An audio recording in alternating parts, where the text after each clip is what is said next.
पूरे मुद्दे को डिकोड करेंगे with full knowledge and full fun. तो चलो स्टार्ट करते हैं। फाइनली ये 26% टैरिफ का सीन है क्या एक्चुअली? तो वो समझना आसान है भाई। सोचो आपके घर के समोसे पुराने रेट पे बिक रहे थे, सब खुश थे, पर अचानक पड़ोसी बोलता है अब से तुम्हारे समोसे पे 26% टैक्स लगेगा ताकि लोग मेरे फीकी सी बर्गर खरीदें। भाई बस ये ट्रेड प्रोटेक्शनिज्म है, समझना इसको। अमेरिका चाहता है कि लोग इंडियन स्टील ना लें बल्कि यूएस मेड स्टील खरीदें। बस इसलिए टैरिफ लगा दिया गया ताकि इंडियन प्रोडक्ट्स कॉम्पिटिटिव ना रहें और बायर्स को और ऑप्शंस दिखे। अब इससे इंडिया का कितना नुकसान होगा ये समझते हैं। थोड़ा सा सीरियस नंबर क्रंचिंग भी कर ले। डोंट वरी, कोई बोरिंग लेक्चर नहीं होने वाला भाई। इंडिया हर साल $4.7 बिलियन का स्टील और एल्युमिनियम अमेरिका को एक्सपोर्ट करता है। अब टैरिफ के बाद ये प्रोडक्ट एक्सपेंसिव हो जाएंगे और बायर्स शायद चाइना या वियतनाम से इसको लेना स्टार्ट कर दें। इसका direct impact Indian steel company पर पड़ेगा। प्रॉफिट मार्जिन्स गिरेंगे, जॉब रिस्क पे मतलब जॉब रिस्क आ सकती है और कुछ कंपनीज को नए बायर्स ढूंढने पड़ेंगे। जिंदल स्टील, टाटा स्टील जैसे बड़े कंपनीज के स्टॉक्स भी थोड़ा हिल सकते हैं। इस सिनेरियो में यूपीएससी एस्पिरेंट्स के लिए इंपॉर्टेंट क्या है भाई? अगर आप यूपीएससी एस्पिरेंट हो तो ये एकदम GS3, IR और इकोनॉमी के लिए मस्ट नोन टॉपिक है। ये बायलैटरल ट्रेड डिस्प्यूट्स का एक बेस्ट एग्जांपल है, ऐसे में भी लिखने लायक है। ये ट्रेड वॉर और WTO के रूल्स से भी जुड़ा है, तो प्रीलिम्स में क्वेश्चंस आ सकते हैं।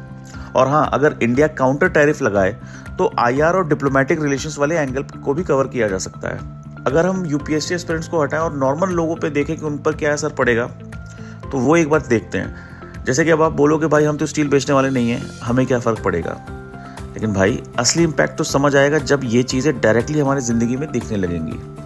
For example stock market effect. अगर आपके म्यूचुअल फंड्स या स्टॉक्स टाटा स्टील या जिंदल स्टील जैसे कंपनीज में है तो छोटा मोटा झटका तो लग सकता है।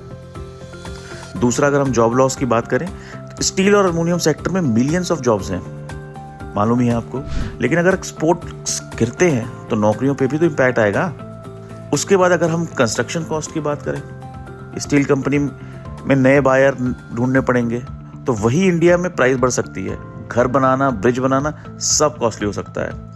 सो भाई इम्पैक्ट सिर्फ इंडस्ट्रीज तक लिमिटेड नहीं है बल्कि हम सब पे पड़ सकता है। लेकिन अमेरिका ने जो मूव लिया है, क्या लगता है इसमें सिर्फ इकोनॉमी का मामला है? क्या सिर्फ बिजनेसेस के वजह से अमेरिका ने ये टैरिफ लगाया है, या एक डिप्लोमेटिक स्ट्रैटेजी भी तो हो सकती है?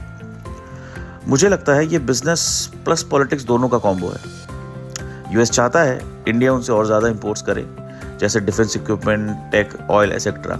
इंडिया अब चाइना से थोड़ा दूर हो रहा है, तो अमेरिका चाहता है कि ज़्यादा ट्रेड प्रिविलेज ले। ये दोनों देश के बीच एक नया नेगोशिएशन टूल भी हो सकता है। अब इंडिया भी रिटेलिएट कर सकता है। मतलब ये पूरा गेम सिर्फ स्टील का नहीं है भाई, बल्कि बड़ी ट्रेड बार्गेनिंग चल रही है। लेकिन इन सबके बीच एक सवाल उठता है, क्या इंडिया काउंटर अटैक कर सकता है? अगर करता भी तो क्या हो सकता है? देखो, इंडिया भी कोई छोटा मोटा प्लेयर नहीं है भाई।